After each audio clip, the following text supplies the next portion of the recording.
This is the Wheel of Time Spoilers podcast. Today, well, let me go ahead and introduce our guest. Today we have Thom DeSantos. Do you want me to use your last name? DeSimone.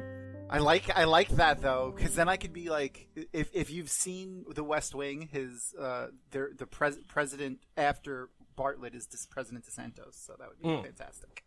That's must be what I was thinking of. I'm sure I wasn't making any other mistakes. I'll take it. Have I said names are hard on this podcast before? Because names are hard. And I'm not very good at them.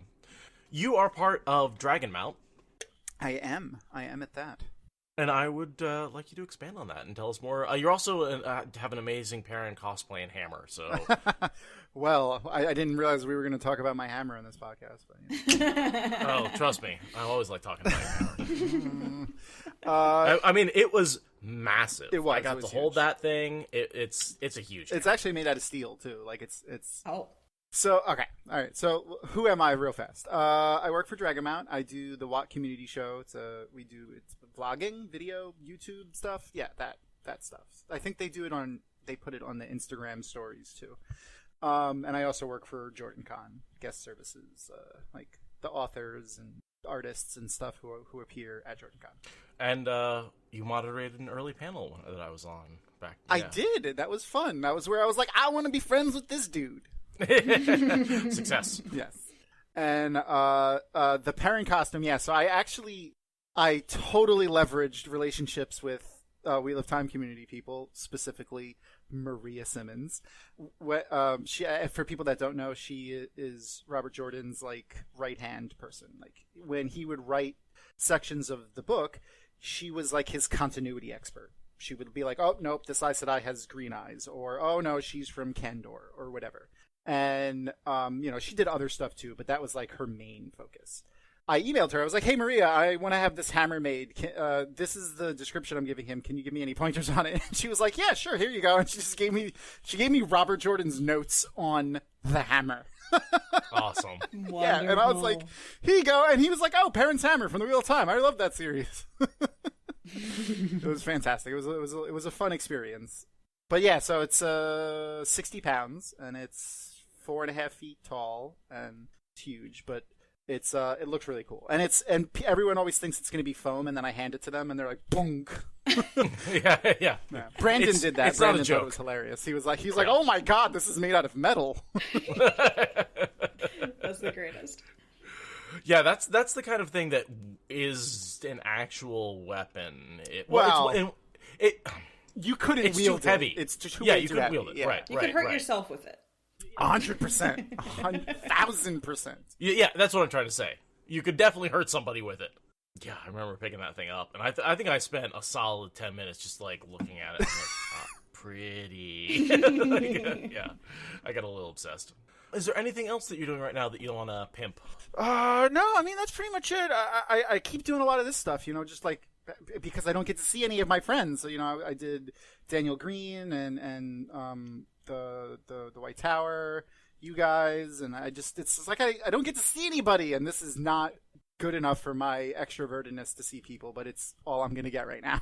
So, that I am a member of, that I help out at. My wife is currently the Keeper of Chronicles, or COO of Tarvalon.net right now, and one of my best friends, like family members, is the Amerlin Seat, and they are doing like a big push to make Tarvalon.net like more relevant again and bring it into like the new audience that's probably going to be coming in with the TV show. So if I could pimp anything, I would pimp that. I would say, if you don't know about Tarvalon.net, go check it out. It's a forum-based community that's based around the Wheel of Time. A lot of good people.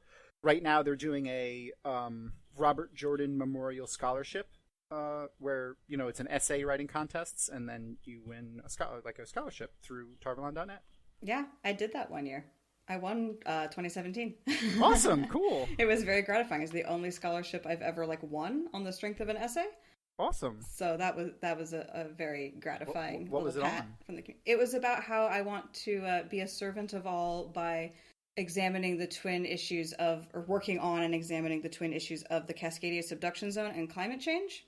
here in Oregon and just being like, I want to learn all this stuff about natural science and then help make the world a better place with that knowledge. And that seems like a pretty Aes Sedai thing, I think. Yeah. And it was the second year I'd submitted it. The first year was a really bad, disorganized essay where I was like, I think all the Ajas are great, also rocks. And that didn't make the cut. So the next year I had a much more organized thought. And so I highly encourage everyone to go read the essays because they're all amazing. You just go read the essays. They're inspiring. Like, people are in the world with these beautiful visions, going out and doing awesomeness, and highly encourage students to apply to it because it's really nice when Wheel of Time people say that you sound like a good candidate for Aes Sedai. And go check out Broken Earth Spoilers podcast because I think you're accomplishing some of the goals you set out in that essay on that podcast. Oh, so thanks. I hadn't thought of that connection, but yeah. That is kind of there. I finished that book, by the way. I finished book one. Book one is done, yes. Book one is fully published. I mean, the episodes, I obviously didn't write a book. But yeah, Broken Earth Spoilers, we finished book one. And I'm the fifth season. Yes. The final fifth season, as it happens. Yes. But the final countdown to the fifth season as well. Quite. Let's take on part 3 of 4 to get through this prologue. Part 3 of 4 of the prologue of Crown of Swords. He does know how to write a prologue. The man doesn't know how to finish a prologue. No. Can I go off on a small tangent? Yes. I believe you can go off on a large tangent. Okay, so it's specifically about prologues in the Wheel of Time, so it works.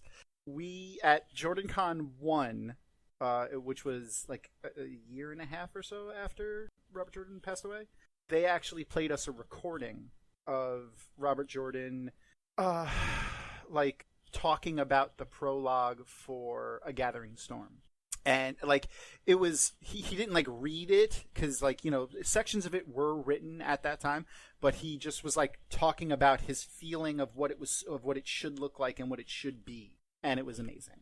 Like when he was talking about the sky, because like in that scene they described the sky as being like silver, black streaked with silver, and he's like, I don't mean very dark clouds with light clouds. I mean black and silver clouds. And it was like, it was just really amazing to just hear him talking about it. And it was great, but you know, obviously also very sad at the same time. So anyway, that's my tangent. He likes his prologues.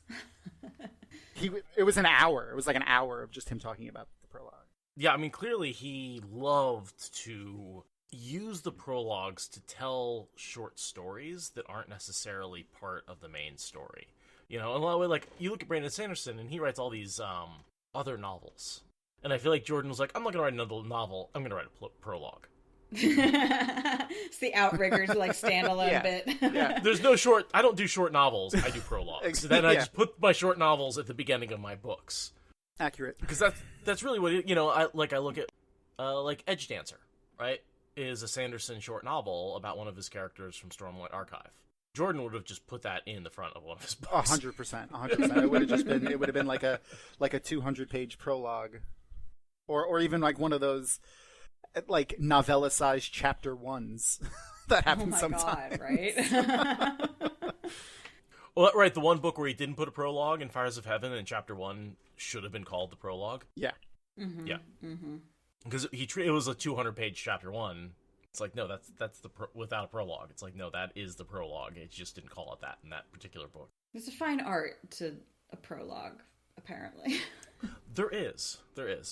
The other parallel I'd draw to Sanderson is like his interludes. Jordan doesn't really have those interludes, which are these short stories, like maybe 3 or 4 POVs cut together in a pretty quick way. Yeah. That feels a lot like these prologues to me, even more so than his other novels, like Edge Dancer. Anyway, I love these little short stories. They're great. This one's full of evil people. Evil. All right, well, I just listened to the audiobook literally like an hour ago, so I'm going to get these names right. That's why I wanted you to read it. Names are hard. Names are hard. Okay, this is part 3, the third POV of Lightnings. Alviarin finally left Elida's apartments, as cool and collected as ever on the surface. Inside, she felt wrung out like a damp cloth. She managed to keep her legs steady down the long, curving flights of stairs, marble even in the very heights. Liveried servants bowed and curtsied as they scurried about their tasks. seeing only the keeper in all her eyes to die serenity. As she went lower, sisters began to appear, many wearing their shawls, fringed in the colors of their ajas, as if to emphasize by formality that they were full sisters. They eyed her as she passed, uneasy often as not. The only one to ignore her was Danelle, a dreamy brown sister. She had been part of bringing down Swan Sanche and raising Elida, but lost in her own thoughts, a solitary with no friends even in her own Aja, she seemed unaware that she had been shoved aside. Others were all too aware. Barisha, a lean and hard-eyed gray, and Kara, with fair hair and blue eyes that appeared occasionally among Tyrans and all the arrogance so common to Greens, went so far as to curtsy. Noreen made as if to, then did not, big-eyed and nearly as dreamy as Danelle at times, and as friendless. She resented Alviarin. If the keeper came from the white, in her eyes, it should have been Noreen Davarna. So many names. So many names. That is a name salad paragraph, but I think some of them are kind of interesting. Oh, they're all interesting. It's a prologue. No. Everybody's somebody? Is that's the philosophy? Mm. How spoilery do we want to get? All of them. This is spoilery. I know. I was just making sure, but like, how far forward spoiler? All the way to the end.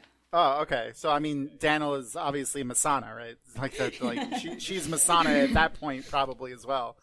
Oh yeah, she's ignoring Alviarin because she's on her way to their meeting. Yeah. Like that's what's happening. Yeah, exactly. She just listened to the meeting that happened with Elida and Alviarin, 100%. and now she's like on her way to that meeting, and that's the reason she's the only one who ignores her, because everyone else is like acknowledges her, and Danielle's like, I don't know who you are.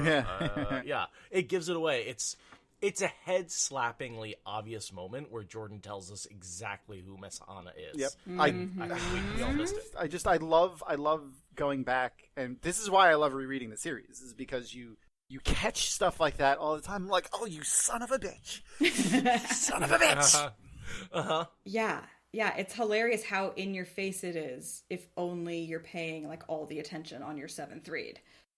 Ideally in community. All you have to do is memorize 300 Aes Sedai names, and it's so obvious. It's very, very obvious. Mm-hmm. To quote Jordan, it's obvious if you just read what's in the book. Oh, God, son of a bitch. Like, 2 people got that right. 2 people got Asmodean.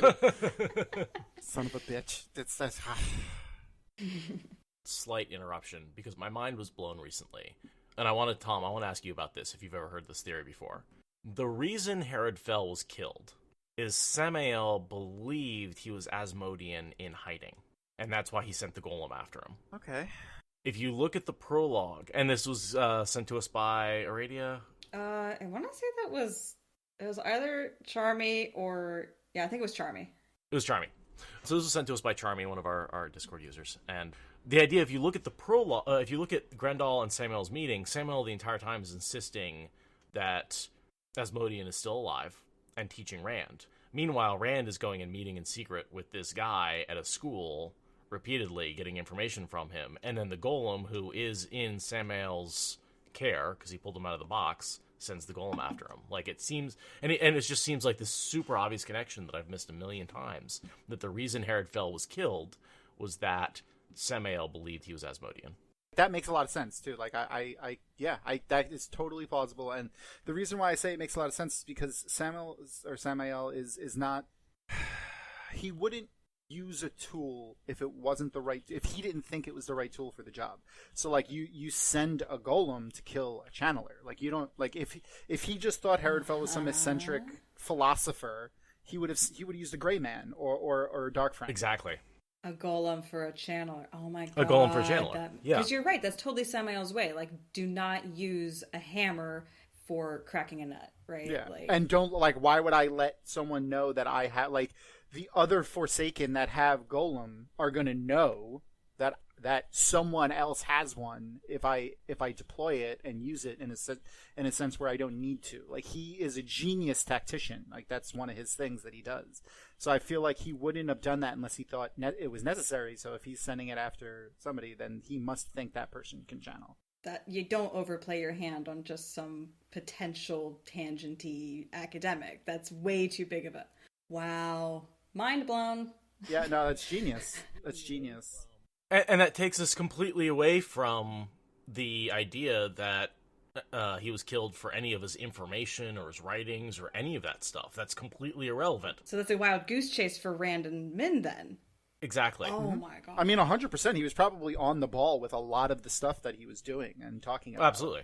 Yeah. And that's probably why Samuel thought that it was Asmodean. Like, no one could have this Right. information unless it was, This guy has such a good grasp of the abstract. He's like coming upon these things that only an Age of Legends person could possibly understand. Yeah. 'Cause And the that's hubris- their failing, is that they think that they're so much better than everyone else that there's no one that could possibly be better than them because they're from the Age of Legends.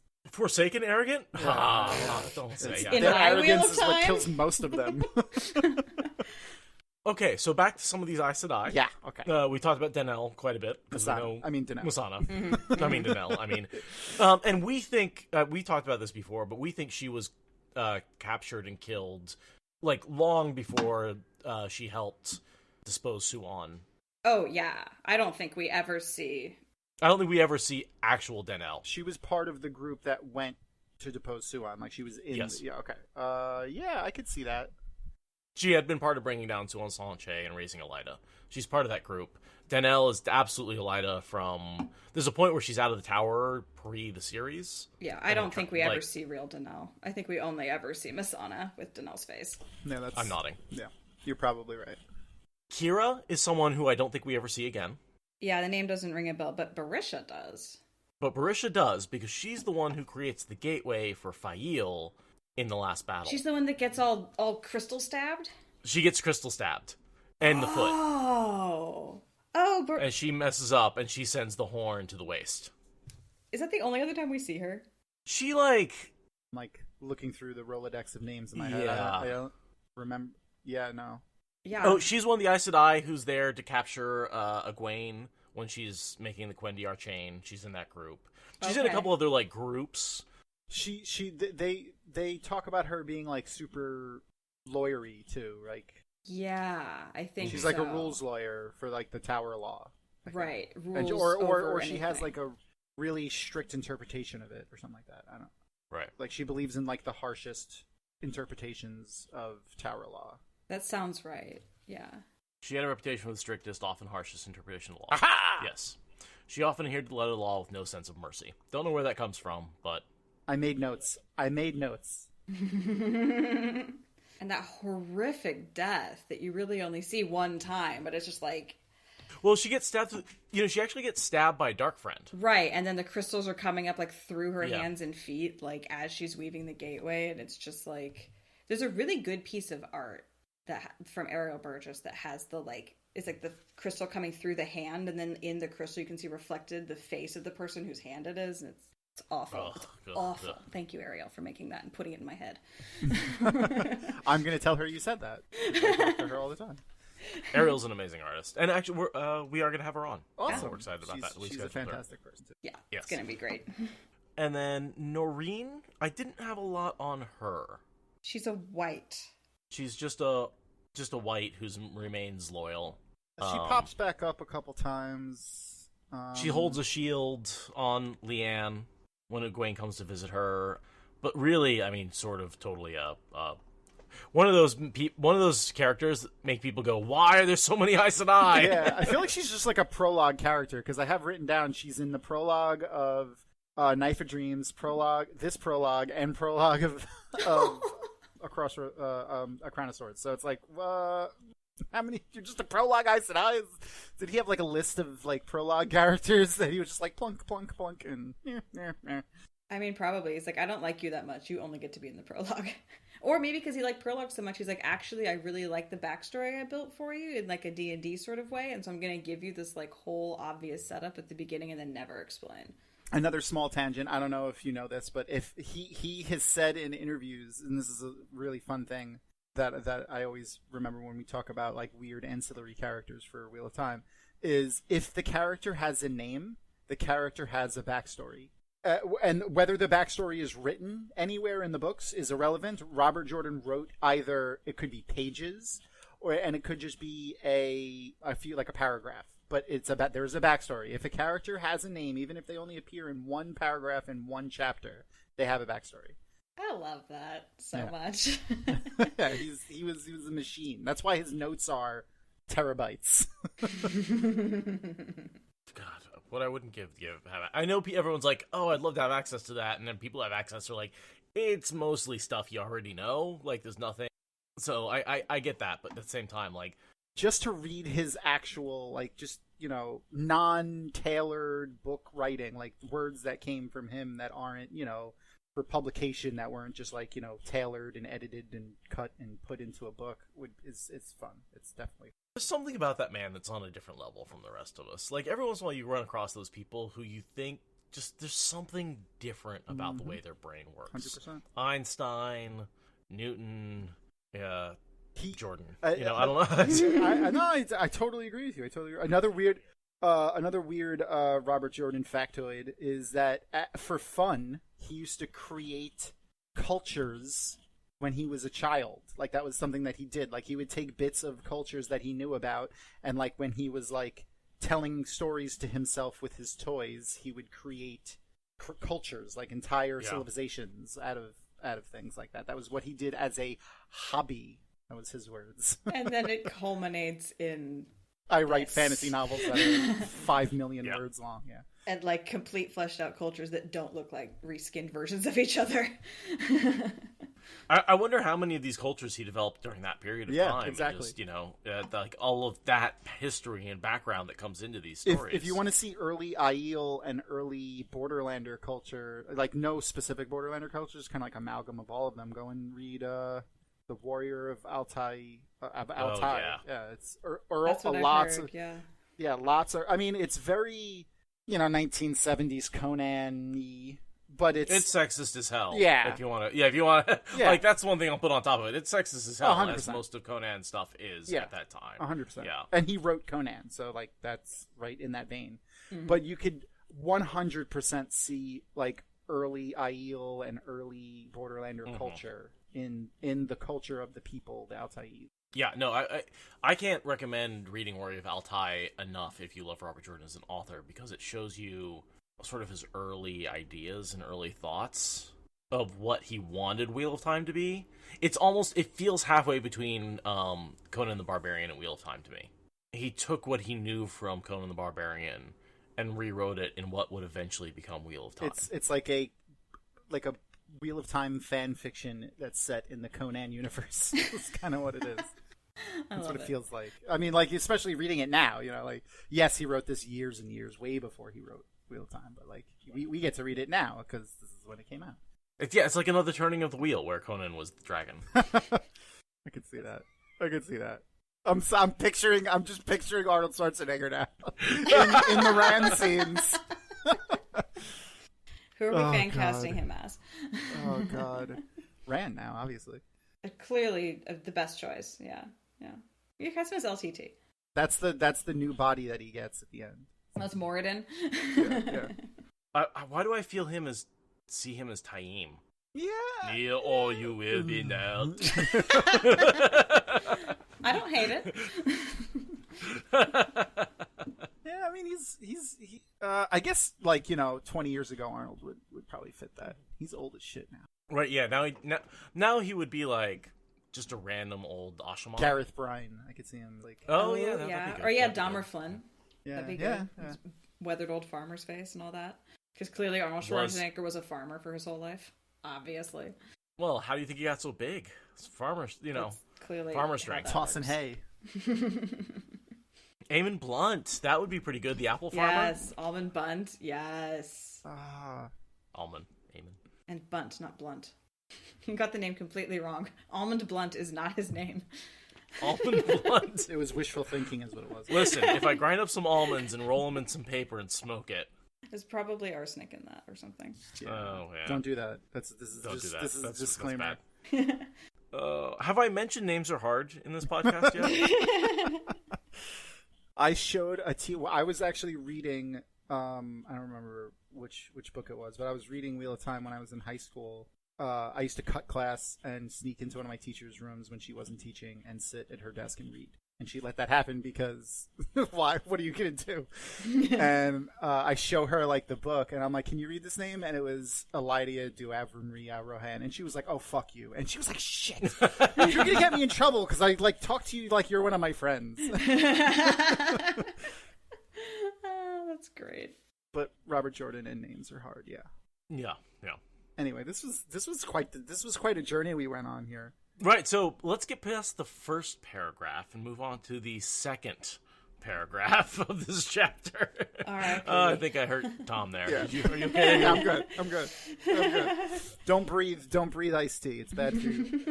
It's another one of those disclaimers that we have. So what we're seeing now is Elida's escalating power. She is clearly dominating the tower. People are afraid of her. We've seen the seats in her study go from, what was it, 13 to 6 to 2 to none. I think we're at none. You know, and yeah. we've seen no one comes near her. Everyone's afraid that she's going to come down because she's going to demote them from Aes Sedai to Accepted, which, by the way, she does not have the power to do. Don't give it to her. Yeah, don't let her take that. Don't let her take it, but you did. Shamarin!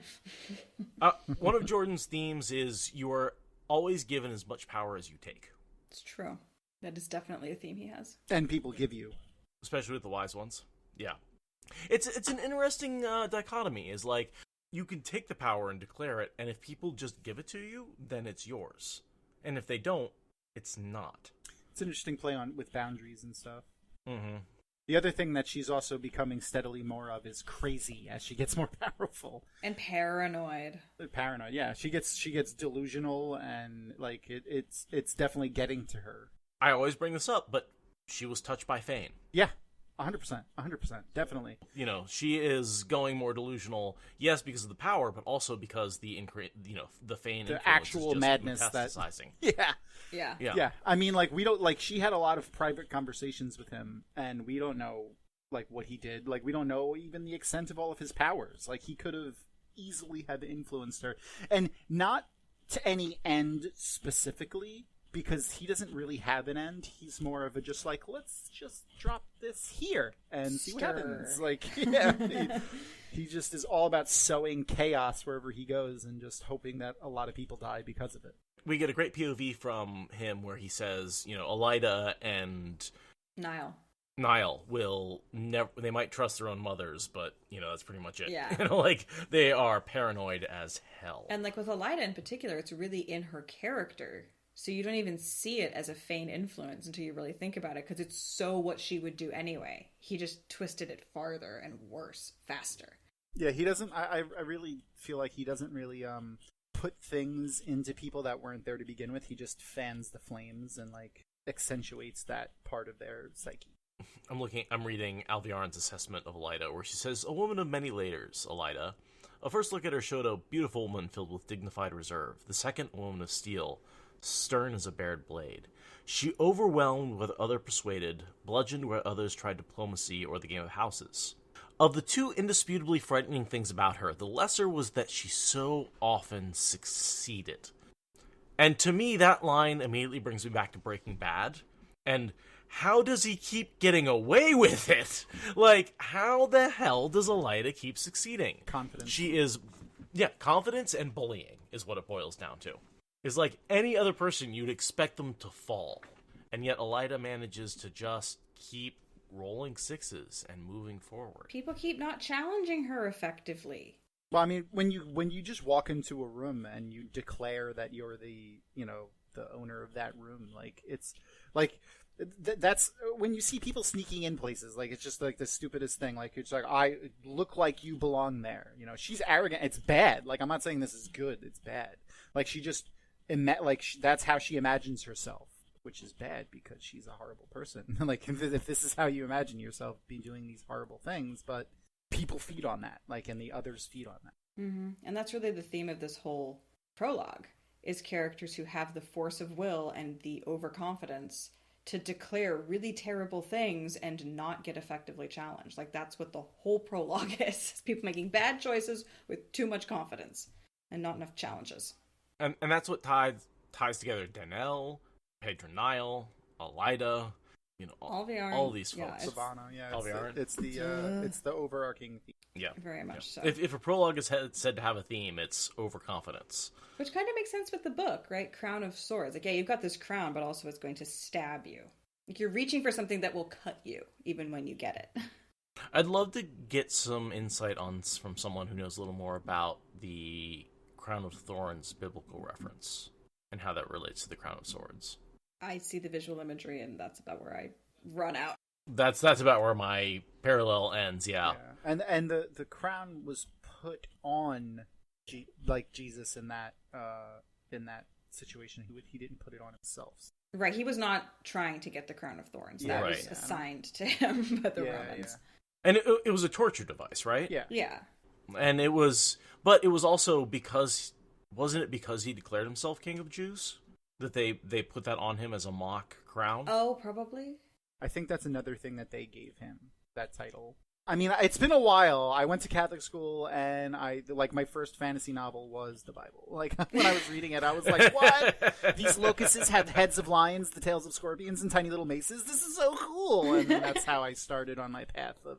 And I'll be honest, that's my biggest regret about not having much of a religious upbringing, is that, like, the Bible is the OG fantasy novel. Like, we should all be able to reference it for, plagues, and I mean the fact that Rand has the wound in his side, he's comes Buddha, back after Jesus, 3 days, like he's Buddha, Jesus, all that sort of stuff. Yeah, so there's a lot of reference to Rand and to Buddha and Jesus and like all of the Messiah characters from all of mythology. Okay, I've got someone in chat chiming in that yes, the Crown of Thorns was mocking him because the Romans interpreted it as being King of the Jews. Aha! So it was a mocking gesture. Yes, it was nothing at all like the Crown of Swords in this book, despite the visual allegory. Like, I think it's more to be like, your arrogance is going to like hurt you. Here's your crown of words. Which was called the Laurel Crown until Mr. Blowy Uppy showed up and took it. yeah. And yeah, definitely something I want to talk about more as we get to that scene at the end of the book, for sure. You don't want to talk it all through now at the beginning of the book? I mean, I do, kind of. Like, there's a little bit of, like, the beginning and the end of the two places I want to talk about it. But I need to think about that for a couple of months. Yeah, if anyone has, like, some good resources that they'd like us to, like, talk through when we do get there, like, you know what our email is. And you know where our Discord is. And then, of course, the other thing that's terrifying about Elida is not only her succeeding stubbornness, but the fact that she has the foretelling, which is... Why did the pattern give that to her? Yeah, it's a perfect example of why you can't trust it, though. Because, her interpretation of all of the foretellings is starkly wrong. And it's just, like, why you can't trust them. Like, it's Robert Jordan telling us not... Like, even someone with the foretelling, it can be wrong. Like, and Aes Sedai can speak a lie if she believes it's true.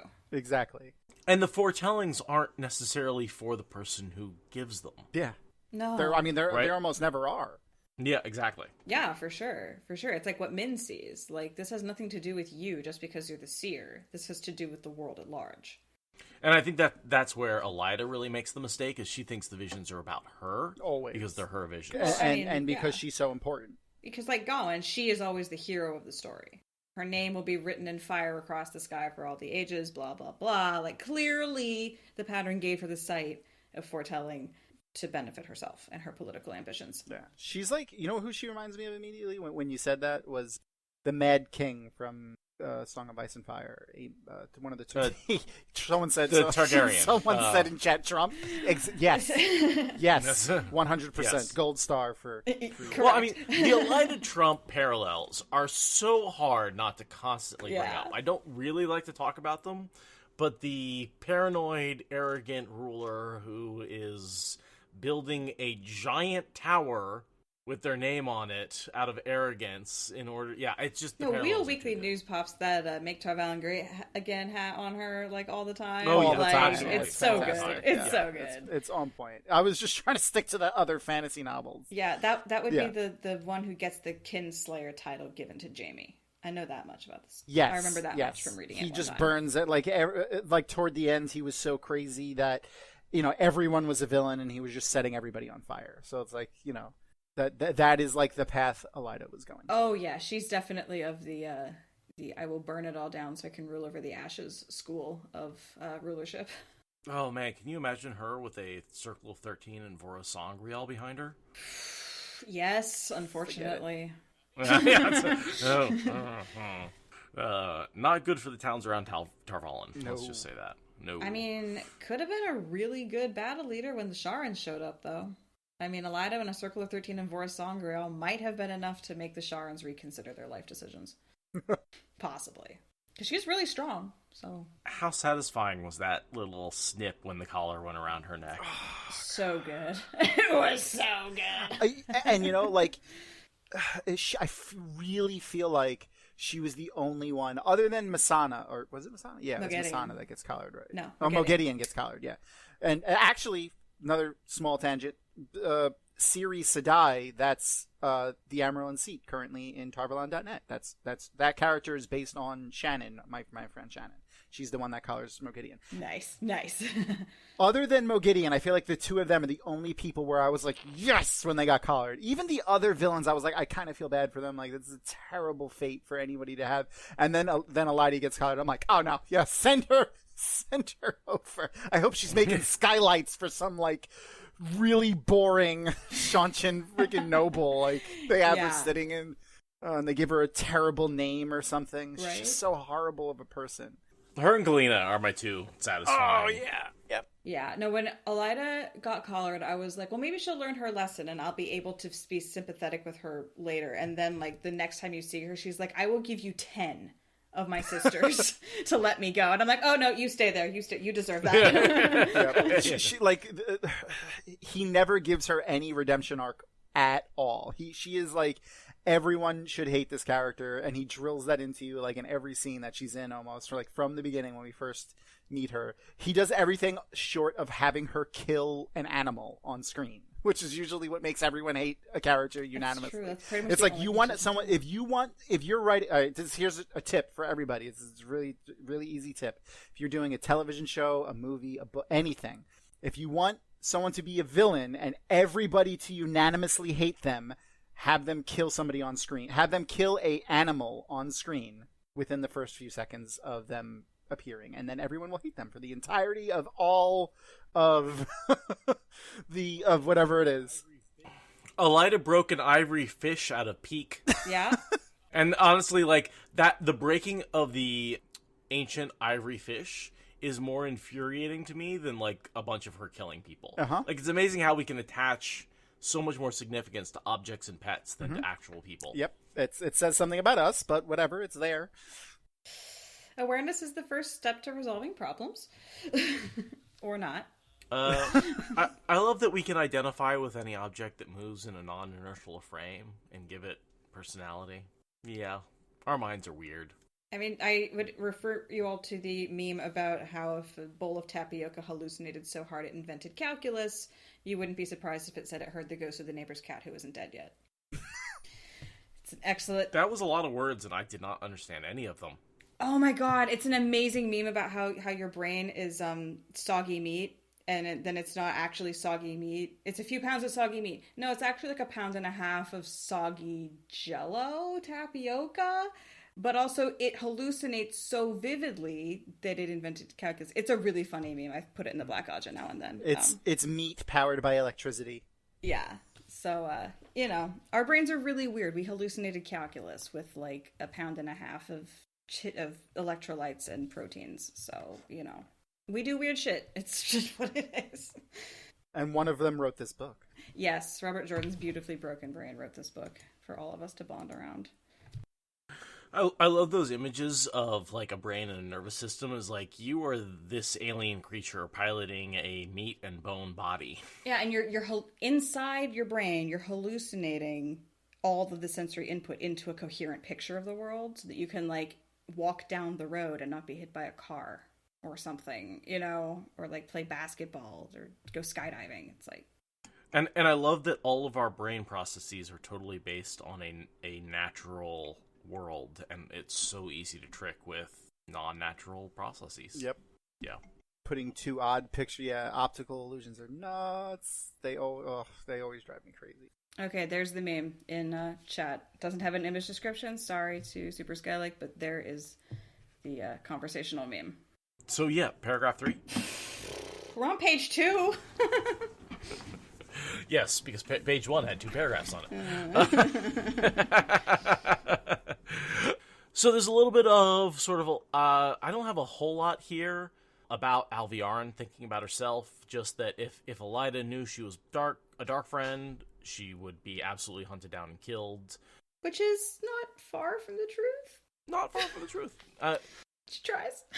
Elida wants to hunt her down and kill her just because she's worried that she's manipulating her. She has no idea she's Black Oddjob. Yeah, I really feel like Elida would be one of those people that, like, it could go either way, where she could be like, hide the fact that she's Black Oddja, because, like, oh, look, there's been a Black Oddja under my nose this whole time. I wouldn't want to admit that to the world. Like, she's all about her, where, you know, like, she would care more about the people's perception of her as a leader more than she would be exposing Alviarin as a dark friend. So it could go either way. She could be like, oh, I better hide this, or, you know, I'm going to look bad. Although I don't think she has any problem casting down people close to her, and Alviarin has been a particular pain in her ass. So if she knew that Alviarin was a dark friend, yeah, she would use it. Yeah, and she would use it in a heartbeat. Yeah, I've always wondered if she thought Alviarin was a dark friend when she asked Ciane to do the whole. Nope, you know, absolutely not. Nope. No. Because that's another thing. Like, she's so arrogant. I really feel like she would think, like, oh, I'd know. I could see a dark friend. There's no way a Black Oddja sister could exist under my nose. Elida thinks she's the Dragon Reborn. She can look in someone's eyes and see if they're a dark friend. That's true. Yeah, no. I think it's hilarious, though, how much the two of them fear each other, Elida and Alviarin. Like, they both see each other as a very formidable opponent who they have to struggle and fight against, and it's like, you were both so ineffective at your jobs. And that, to me, is the big difference between our heroes and our villains, right? You have Elaine and Nynaeve and Egwene hanging out, trusting each other, working together, and you have Elida and Alviarin undercutting each other. That's usually the failure of all villains in all stories ever, is that they never work together. They always just are working against each other, and then, like, trying to beat the hero is, like, a side task that they try to put themselves on. It is, though. It totally is. Tom, are you a Dragonlance fan? I actually have not read Dragonlance. Okay. So part of the point of the original Chronicle series is that evil always turns on itself. And that's sort of like, if you read the entire first trilogy, which I recommend to everybody, Chronicles, 3 books, very short, less than one Wheel of Time book, go read them. Amazing. But at the end of that trilogy, you get to the point that basically, no matter what, evil will always turn on itself. And that's why good will win in the long run. That's because, like, it's, if you really read the books closely, like, the heroes do all the struggle, and really when you get to the end, it's the evil people who turn, like, the good people are just, like, there while the evil people turn on themselves. They don't actually, like, do a lot. That's a reason why I enjoyed some of the, whatever they call it now, Legends Star Wars, like, the Star Wars books that aren't canon anymore. There's one specifically that has, like, a Sith Empire where they actually work together as a cohesive thing. Like, there's still, like, some backstabbery, but it's on the level of just normal government backstabbery and not, like, evil people trying to kill everyone backstabbery. Yeah, Game of Houses type stuff. And they have an entire empire of them, so that was a fun, like, play on the normal stuff from Star Wars stuff, but that's no longer part of the stuff that's no longer canon. Yeah, I would say the same thing with Broken Earth, actually. The reason that the heroes win is not about evil falling apart. Evil works with itself just fine in Broken Earth. It has a very competent system that is brought down through forces other than their own incompetence. In the Wheel of Time, I don't think there's any examples of that. Like, I don't think there's any good examples of, like, evil working together so well that they would win. Like, the only one that is good at their job and does really well is Ishmael, and that's because he knows the truth. He's never trying to set himself up to be the leader of something. Like, he knows that when the Dark One wins, that's it. Like, he's not trying to set himself to be the king of the world after the Dark One wins. He's just trying to make the Dark One win. And he's the only one that's been, like, super successful for a very long time. Like, he's been around since he's existed in the world since the seal happened. Like, however many years, there's a lot of theories on however many years he can come out and whatnot. But he's behind pretty much all of the horrible events throughout all of history. Right. And he did that pretty successfully. He brought down Arthur Hawkwing. He started the Trolloc Wars. He started the Black Aja. That's a theory that he started the Black Aja. The other two are... No, absolutely. Like, you look, even, since we're talking about Alviarin, she goes through all the Forsaken that contact her, and she talks about how Ishamael contacted her years before anybody else. And made her the head of the Black Aja. That's what made me think of it, because I passed that part of my notes. Yeah. But he doesn't really work with anybody. He uses people. Well, except for the Dark One. That's right. So that's why he's effective, is because he's not in that petty, do I work with someone or not? He's a solo actor. Not puppet master. Not really solo. Although, I mean, like, I look at Damandred, Masana, and Semirog, and I see them as a pretty effective trio. Almost. Right? She controls the Shan-Chan. He's controlling the Sharans, and Masana is messing up the White Tower and our main continent, and the three of them really are dominating three different cultures of channelers. And it almost worked. And like, if it weren't for Taviran, frankly, I think it would have. Probably. If it wasn't for the magic MacGuffin that can just fix everything, which is... When in doubt, add plot armor. Yeah. I mean, basically, Grendel banged her head against Perrin's Taviranness. Yep. Like, she tried so hard to take him down, and Taviran, like, she couldn't do it.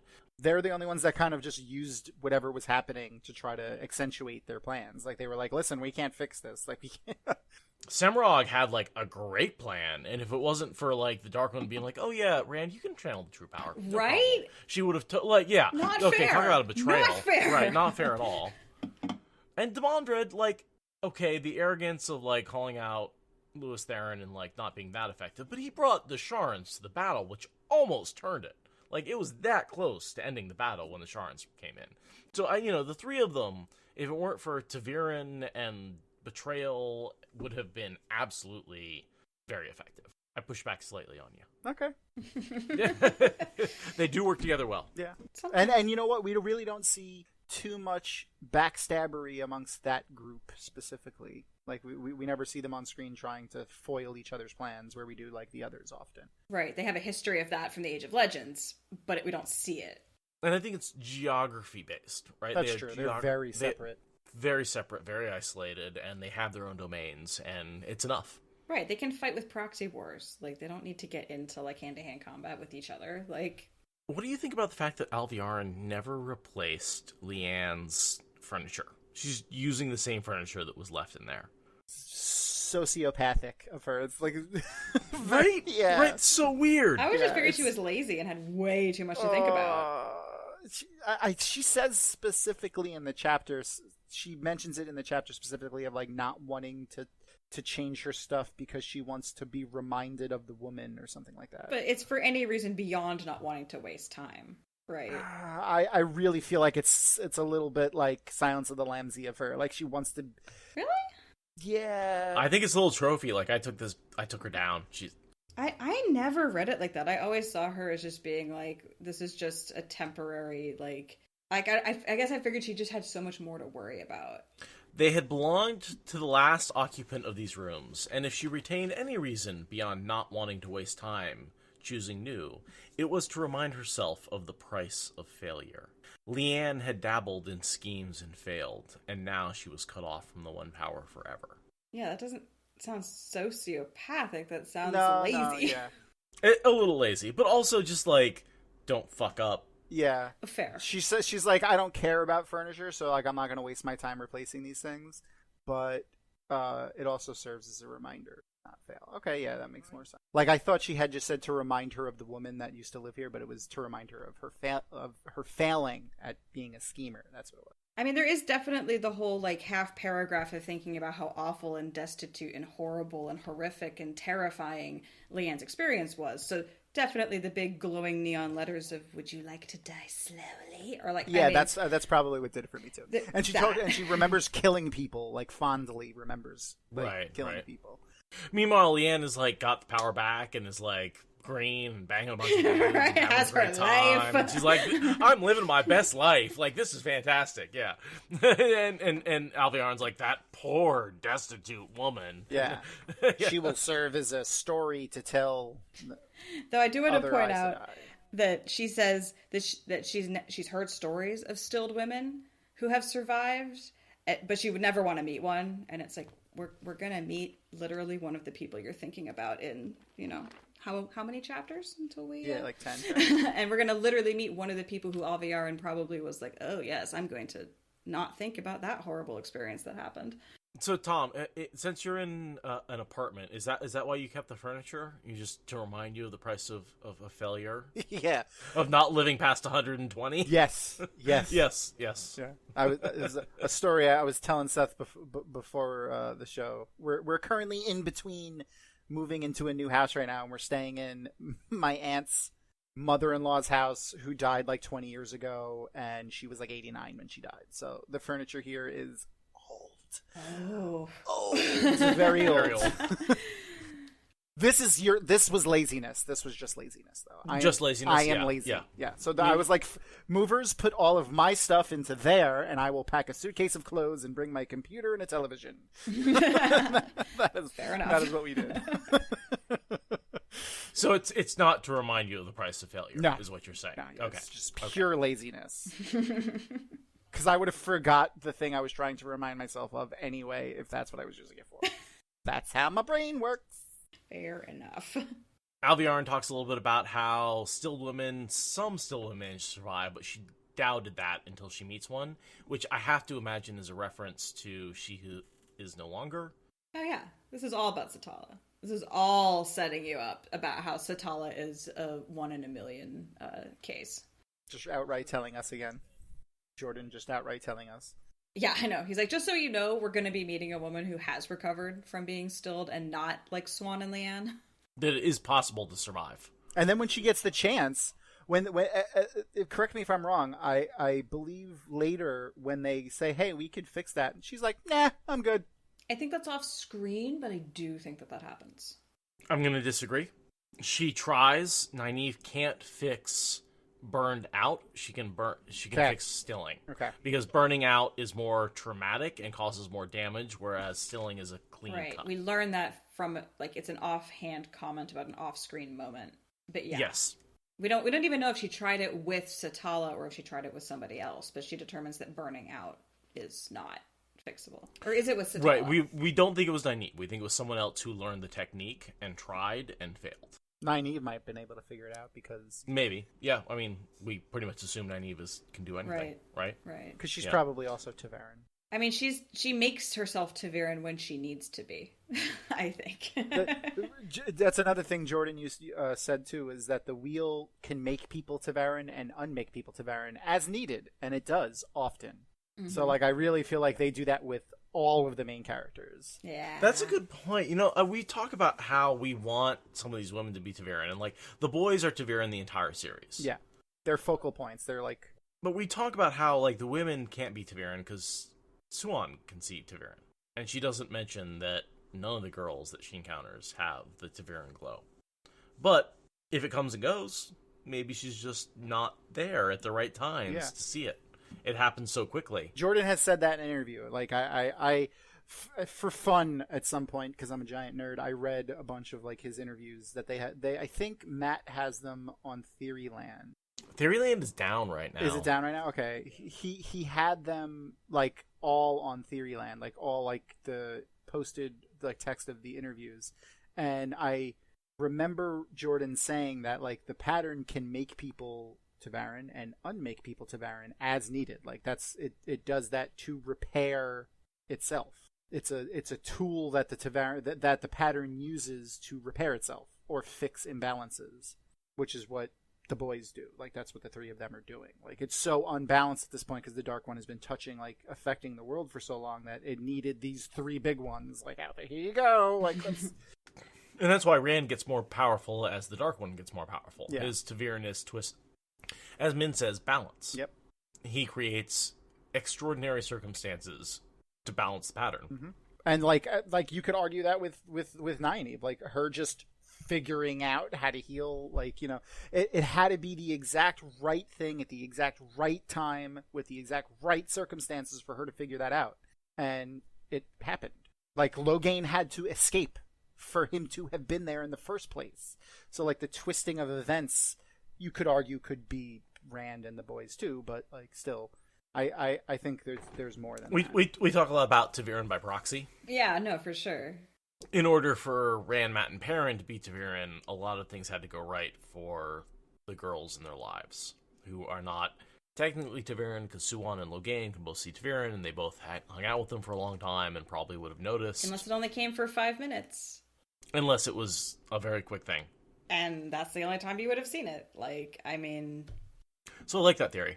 I also like the theory that Nynaeve doesn't need to be Taviran in order to do whatever she wants, because Nynaeve is Nynaeve. It always feels kind of disingenuous to the character, saying, like, oh, they only got Right. this because of their whateverness. But, like, she's pretty awesome regardless.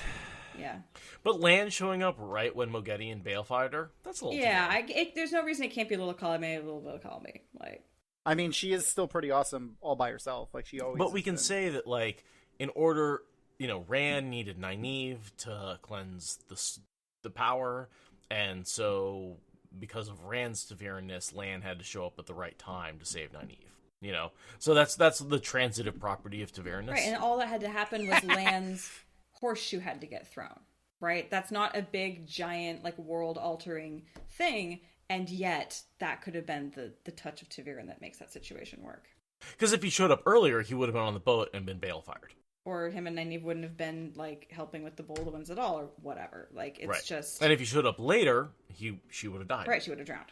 So... It was the exact right moment, at the exact right time, in the exact right place. So, free will, agency, destiny, yes. It's whatever you want to pull from it, which is why I love his writing, because he wrote it in such a way as, like, you can come to any of those three conclusions. If you They're all supported by canon, and you will find people to argue both sides of all those arguments. Yep. Absolutely. On podcasts for hours. So the next thing I have is Darkness Envelops Alviarin, and we have Messana, aka Danelle, showing up. In full, I can't channel weaves and inverted weaves. And with, like, she right? doesn't look like a person, and her voice doesn't sound like a voice, right? Like, she's completely obfuscated in every way. It's not Mirror of Mist. She doesn't look like a fake person with a different voice. She's like a shifting figure of silver with a voice that melts away. So she's using, like, some sort of one of the illusion spells. Also an inverted illusion spell. And yeah, hiding her ability to channel and all of that. Which we know they can do. They being the Forsaken. Yes. It's basically an Instagram filter.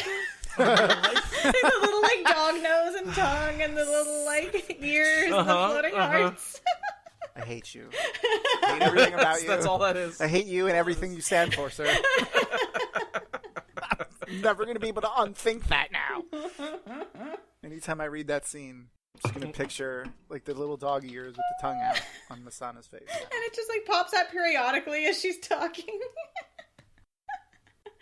Oh, that's the worst. Oh, the sparkles. Oh my god. Yeah, no, that's all this is her just like everyone, they're amazed, and we're like, yeah, we have Instagram. I know, there's an app for that. We're good. Like, yeah, there's an app for that. Someone in chat said that it could have been a true power, which is 100% plausible as well. It could have been. My pushback on that is that Messana doesn't have the saw.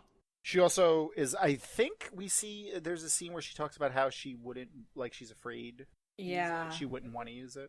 Agreed. We see Lanfear, we see Messana, like the inverted weaves and the hiding your ability to channel. That's just something that these folks know how to do. Easily.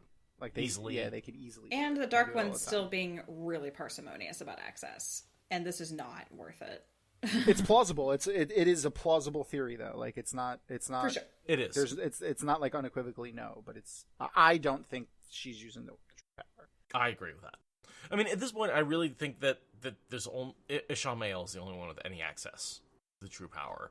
A few other characters get a trickle during the last battle because they're the only ones left. But I don't think we see much true power other than from Moradin. Yeah. And Ishamael. Mm-hmm. Now, and Rand. my theory is and Rand. You're really leaning into those spoilers, aren't you? Hey, you said it was okay. Yeah, I did. It is. It's it only is. the It's point of the totally- podcast. Yeah, it's only what we do here. It is in the title, though. It is. I kind of feel at this point like, what spoilers? Hey, listen, I just cover my own ass by asking. Because I don't know, man. There's I don't so know many what pods out there. This way, if someone gets mad at me, I could just point a finger. It's how I'm a Slytherin. This is what I do. I mean, I've told this story before, but a big part of the reason why I started the podcast is I got onto, some Wheel of Time forum and wanted to talk about it, and I had this great theory I posted, and everyone shot me down because they're like, "You're talking about spoilers." I'm like, yeah, I am. Isn't that like what we do here? No, Isn't that? And they're like, no, you need to Anyway, it was the whole thing. it's annoying. One podcast later. And so I was like, fine, I'll make my own podcast with hookers and spoilers. And now you've been a guest at JordanCon. Yeah, exactly. Oh, which has been a blast. So, why is it unnecessary for Alviarin to repeat every single word, gesture, and nuance of these meetings to Masana? Even though Masana's using probably an inverted weave to Spy on the meetings. spy. Yeah, she on the can meetings. tell Alviarin Yeah. if she misses something. Yeah. I think it's more of a test of Masana. She's just testing Alviarin to be like, I'm always watching. Yeah, it's Masana is testing Alviar. Yes. I also think that Masana doesn't necessarily go to every single one. Which is why she's testing her now to make sure that she's reporting everything correctly. Yeah. Watch the first few and then put the fear of the light into her, the fear of the dark into her, and then that could be. And then goes off and is fucking around on her phone. While, She's playing I don't Candy really need to pay Crush and, attention to I sent my details. assistant Yeah. in there to pay attention. Right. Yeah, I've got Candy to crush. I'm good. Oh God! That's a funny comment too, because I often and a lot of people often say that this series would only be 2 or 3 books long if everyone had cell phones, especially the heroes. Because if they could just instantly communicate with each other from book 1, so many things would be solved, and so many things would not have happened. Here's my pushback on that. The more they're able to instantly travel and the more they're able to communicate in the world of dreams, the slower the timeline goes. It's true. Because in book 1, we have 6 months of them walking. It's more if they were willing to speak with each other on things. Just because they have the instant communication doesn't mean they would share things with each other. And they don't. But if they actually told even the heroes, told each other the truth about what was going on and what they were thinking and feeling a lot, they would avoid a lot of hardships that they But yeah, timeline, yes, the book would be shorter, but I often think the book would actually be longer in terms of actual text because the communication would then be in the books. Right, because Robert Jordan would then have to create meme culture that could then go through Yep. several generations, and then we'd have books and books of Matt and Perrin sending stupid memes back and forth and trying to explain them to Egwene, and it would that would be the slog instead.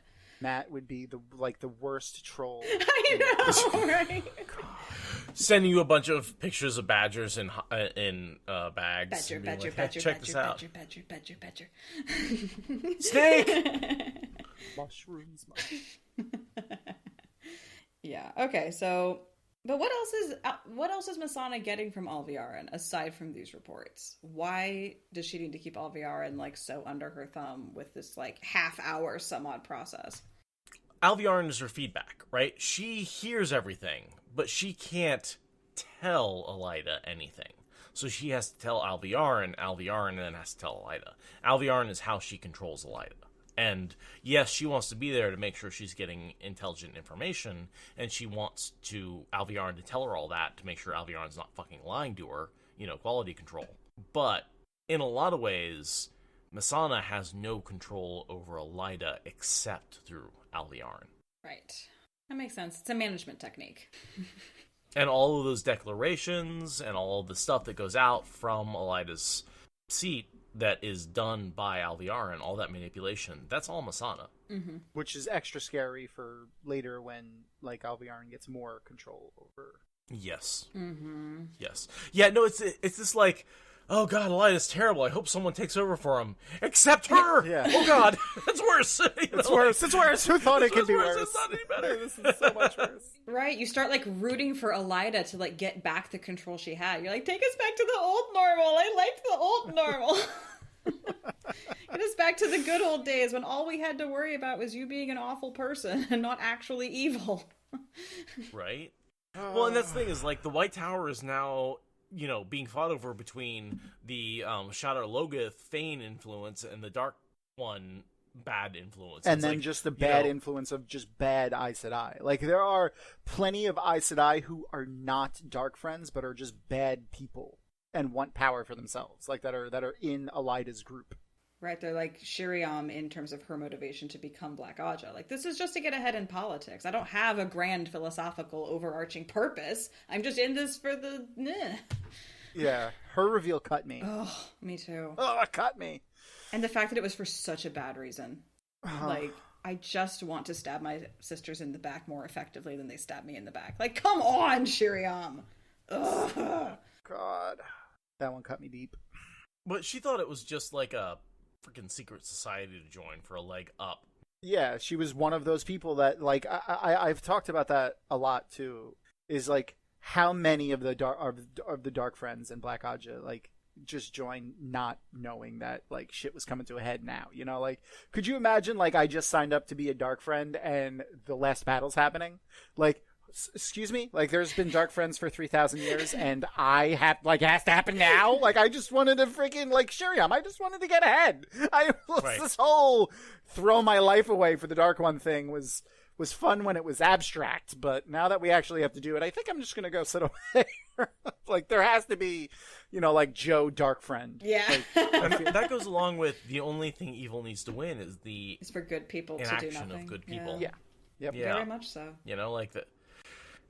You know, all evil has to do is to convince Shiriam to just try and get ahead a little bit. You know, and how many of us would fall for that? Like, how many of us want to get ahead in life and would like, oh yeah, here's the thing, don't read the small print. Like, how many of us don't read the fine print on our apps? All of us. Or like, how many of us are happy that I mean, I'm gonna not go there. Okay, so we are in this middle of a meeting between Alviarin and Masana's all glowy and silvery, and it's not the true power probably, and it's an illusion, and we're back. Okay. Alviarin's a little worried that Elida's foretelling is going to reveal that she's Black Aja, which it's not, because Elida's never going to interpret correctly. Correct. And that's her arrogance again. She would never interpret Alviarin like from something like that as her being Black Aja, because then it would be a failing on her for her not having noticed it in the first place. So here's a line that I have a question about. You children almost match the Aja at I had times. highlighted that too. What? What? It's lowercase. It's italics. This has got to be a reference to Age of Legends Ajas, right? Yeah. So in the Age of Legends, there were Ajas, but they weren't like the Ajas are now. The Ajas were more like governmental committees, temporary committees that the Aes Sedai of the time would form to complete a task. And they called them Ajas, and they were color-coded like that. But they did not resemble the themes of the Ajas from now. So, like, you know, people would be a member of an Aja, but then that Aja would disband, or, you know, they would form it for a specific purpose. So my question is, are the Ajas like the Game of Houses? Is that what she's basically saying? Like, you almost match the Ajas. You almost match the Game of Houses that we used to play. I think no. Okay. No. I think what she's saying is like in the Age of Legends, the White Aja, this is what they did. Like their purpose was this, and you almost match what their purpose was from the Age of Legends, but you are still you are children playing at a game that you don't understand. Like you use the name Aes Sedai, you use the name Aja, but you're really just children playing at a game that you don't understand. And I think that's what she's saying. Like, I don't know, like, not necessarily if that's true or not, but that's what she's saying. That's how I interpreted it. Because, like, we know that's what the Ajas were. We know from interview questions and from other tidbits learned from Lutheran and Ishmael that the Ajas were a thing, but they were very different from what they are now, and they were temporary committees that they would form to complete tasks, and then they would disperse and go back about their business. That's what the Aes Sedai were. The Aes Sedai were more like they were people that they would call upon in times of need, and they would form Ajas, and then they would disperse. Like, yes, someone posted, like, the group who created the Eye of the World would have been an Aja, probably. Although that did happen after the breaking, not before. Yes, that did happen after the breaking, but they might have still called it that because the Aes Sedai that did that at that point were still the Aes Sedai from the Age of Legends, so they probably still called it that with it, like, internally. When you saw them having the meeting in Rand's walk through Rudian when he went back through time, they were having like a meeting, and the Green Man was there, and they were discussing the formation of the Eye of the World and stuff like that, and planning it out. So like that was probably an Aja that they put together. They were like, okay, you're good at time manipulation weaves, and you're good at this, and you're good at that. All right, everyone get together. Everyone's got to do their job. I would love to have been a project manager in an Aja. That would have been fun. But, Yeah. like that's probably what it was. Like you forget that they lived in a super advanced society. There's a popular description that Harriet said that it was kind of like steampunk Victorian, but they were doing molecular and biological and research. They were traveling to other planets. They were traveling to other dimensions. It's science fiction. Age of Legends was science fiction, and they were incredibly smart and incredibly forward. So like they would have had stuff like project managers for Aes Sedai and things like that. And that's what they were doing. That's what the Ajas when I did my last appearance on Dusty Wheel, it was to do an Aja deep dive, and I got really into reading all that history. And yeah, like they didn't have them settled down to the 7 that we know today until like basically after the White Tower was like mostly completed, which was a while, a long while. So like the War of the Shadow was like over 100 years, and then there was like another couple of 100 years from the sealing to the formation of the tower, and then it took another like a long time, like I want to say like in the hundred-ish years to build the tower, and then the Ajas that we know today weren't even formed till way after that. So we're talking almost 1,000 years from like the initial drilling of the bore to formation of the White Tower and formation of the Aes Sedai structure that we know today. I strongly suspect that the pettiness of project managers and the fluidity of the Ajas was definitely like deeply entrenched, such that Masana's like, oh, I recognize this. It's evolved a little bit, but like I recognize this. And you guys are terrible. Also, at you're it. bad at it. Yeah, and you're bad. You're just weak in general. Like this is. I recognize this. It's cute. You're trying. It's cute. Yeah, I love the pettiness of the Forsaken sometimes. Like, it's when you could read between the lines when they're throwing shade hard at the current Aes Sedai who think they're so awesome. And the Forsaken are like... That's a nice sandcastle, all right, honey. yes, you're so good at what you do. Yes, honey, all right, bye. We'll see you later. Yeah. And then they talk to each other like, look at this one. Right. Which is extra funny when they which is probably why they're so upset when they make Taim a Forsaken or a Chosen. They're like, really, one of these people from this day is on the same level as us, right? Yeah. So yeah. Which is also the reason why they are all defeated. Insatiable, vapid arrogance. Taim fits in among them really well. He's that arrogant. He does think his army of male channelers matters, though. And it does. I mean, they do some damage. They mess up Rand's plans a lot. They almost kill him a couple times. Yeah, they take away a lot of people who could have been effective soldiers for Rand just by, being... forceful, turning them to the shadow. And killing them. It's a very Shan Chan approach, right? Yeah, I don't just take away your soldiers, I co-opt them. The next thing I really wanted to get into was the vileness. Yes, all the dying Amerlins and why they died and plots. So many plots. So Alviarin, as a member of the Black Aja, was around and is aware of the vileness. And we all know that happened 20 years ago due to Katara Morosa's prophecy about the Dragon Reborn. He is born. He takes his first breath on the slopes of Dragonmount. Murder all the lucky The world boys shakes. ever. At that time, the Amerlin seat Tarnafir. No, Tamar Ospenya. Christ. Sends out a bunch of Aes Sedai to search for Rand. And as far as we're aware, she and every one of the Aes Sedai who's aware of the prophecy are killed. According to New Spring, all of them die. Yeah, all of them die. Within like a year, I think. Yep, except for... Well, because they weren't Aes Sedai at the time. Yes. She was able to hold their names back.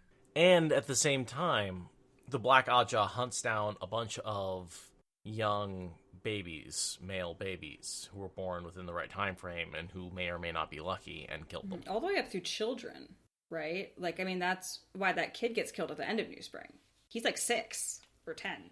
Owen is killed because he's a potential dragon reborn. Mm-hmm. Yeah, and he had started to channel, so he would have been like 19, 20.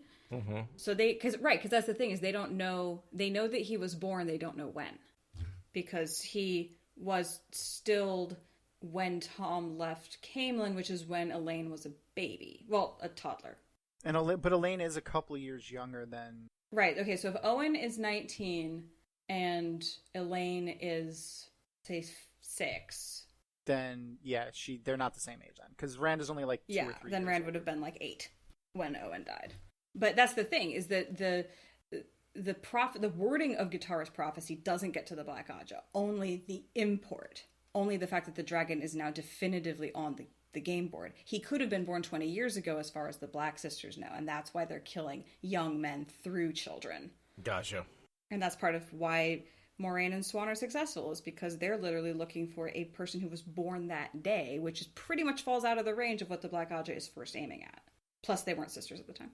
But I seem to recall, like, the line of questioning that when they were questioning Tamara, like, to forcefully tell the truth, they ask the names of the Aes Sedai searchers that she sent after the Dragon was born. Right. So since they said Aes Sedai, she was able to truthfully answer. Like, they could have made her re-swear an oath on the Oath Rod to tell them the truth, which is probably what they did, since they had their own Oath Rod. Like, we know that they had... Well, I mean, she always had to tell the truth. But specifically, like, they probably made her re-swear oaths. Like, they had an Oath Rod, and they probably did that. Like, that's probably what they did. Duobeus type thing. Yeah, and they specifically asked for the names of... someone's nodding in chat, so I think I'm right. The wording of the question was, tell me the names of the Aes Sedai searchers that you sent. And that's how she was able to keep Moiraine and Swan's name back, because they were... And she also didn't expressly send Swan and Moiraine as searchers. So she had 2 different ways to wiggle out of however they worded that question, which was like... She just kind of like left it sitting out, that they needed that it needed to be searched for by somebody who could be trusted. And the 2 of them took it upon themselves. Like, that's why their mission succeeded, was because they're like, I see a problem, I'm going to take the initiative.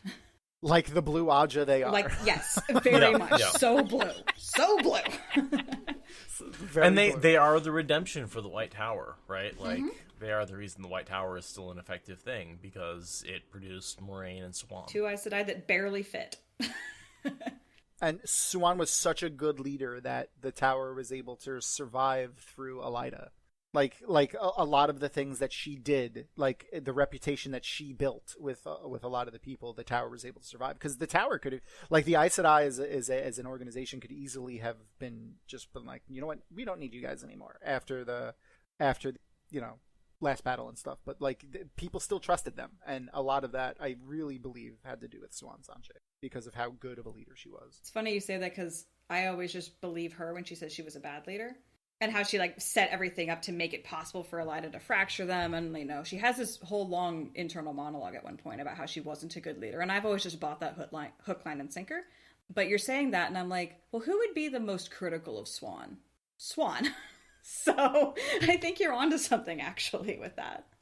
And that's a like another sign of, like, someone who's a good leader, is, like, they take these failings on themselves. Like, this is my fault. Which is not always true. But, like, that's what she did. Like, instead of saying, oh, this is definitely somebody else's, I could not have done anything wrong enough to provoke this response. Her response is, what did I do wrong, and how can I fix it? And that's, in my opinion, why she's an amazing leader. Yeah. Like, that's, like, she has the respect of so many of the world leaders, including Pedro Nail. Yeah. The leader of the group that hates them. Like, that, I want to kill all Aes Sedai. And he respects her as a leader. So, like, that's something. And yeah, I mean, it's that whole those who want power shouldn't have it, and those who think they're good at leading are not. Like, that's the Swan-Elida dichotomy, right? Swan's like, I was a horrible leader, and the tower's fine. Elida's like, I'm a great leader, and the tower falls apart. It's that little healthy level of like, not believing in yourself enough to where you push yourself to do better, instead of placation, where it's like, oh, I'm doing good enough because I'm so amazing at this. Humility, that's the word that my brain was like, you're not going to remember it. You're not going to remember this word, and you're going to sound stupid. So Alviarin thinks about how she was been contacted by Lanfear, Balal, Grendel, Masana, and before all of them, Moradin. Ishi. So, as the head of the Black, she has a position of power. However, she is not the first head of the Black. Or even the first in recent memory. In the recent memory. So I want to talk a little bit about the vileness that happened 20 years ago when Rand was born. We have a series of 4 Amerlin seats. And this is hard because it is word salad, and I don't want to necessarily throw all these names at folks. But we have 4 Amerlins in short succession, some of which are killed by the Black Ajah, some of which appear to be killed by the Red Ajah. Mm-hmm. And that leads to some really interesting conclusions. Because a lot of what's going on is basically the Red and Black Ajah know that Dragon Reborn is being born, and they want to hunt him down. And there's a lot of crossover, especially with Galena, who's both Red and Black, head of the Red, and part of the Black. I think this is like another case of like, a lot of Red sisters are Black, but not all Red sisters are Not all Black sisters are Red. A lot of Black sisters are Red Ajah, but not all Red sisters are Black Ajah. Yeah. Right. But also the Red does some bad things, completely independent of the Black. Like, that's the thing, is like, the death of Siren Veyu, the Black Ajah wasn't involved in that. That was entirely Red Ajah, just deciding that they wanted to take out one of the... It's almost like there's more than Amerlins. one flavor of evil in the world. They don't all work together. Evil isn't a monolith. Yeah, evil isn't just from a disembodied essence that lives outside of time that affects people. People can be evil too, all on their own. I got plenty to work with. Yeah. So it was Tamra had been around for a while. Sierra popped in and out real quick. Sierra was Amerlin for like a year or 2. And then the one person I really want to talk about is Jarna Malari. She's a sitter for the Grey, considered well-loved, respected by all the Aes Sedai, a model of virtue, and one of the Black. Yeah. She was the head. And, we hear about how dangerous it is to study ter'angreal. And one of the reasons we hear about how dangerous it is to study ter'angreal is that Aes Sedai die screaming when they use them. Well, I think what they're talking about here is this particular character, Jarna. And she wasn't experimenting with ter'angreal. She was being punished. Right? And made a mistake. She was punished by being forced and tortured. I don't have the reference in front of me, but I want to believe that early on we hear about how studying ter'angreal is dangerous and you can be caught in one and die screaming for days. I think this is a reference to Jarna and the fact that she was punished by Shamael. 10 days is a big event. And like everyone can hear her.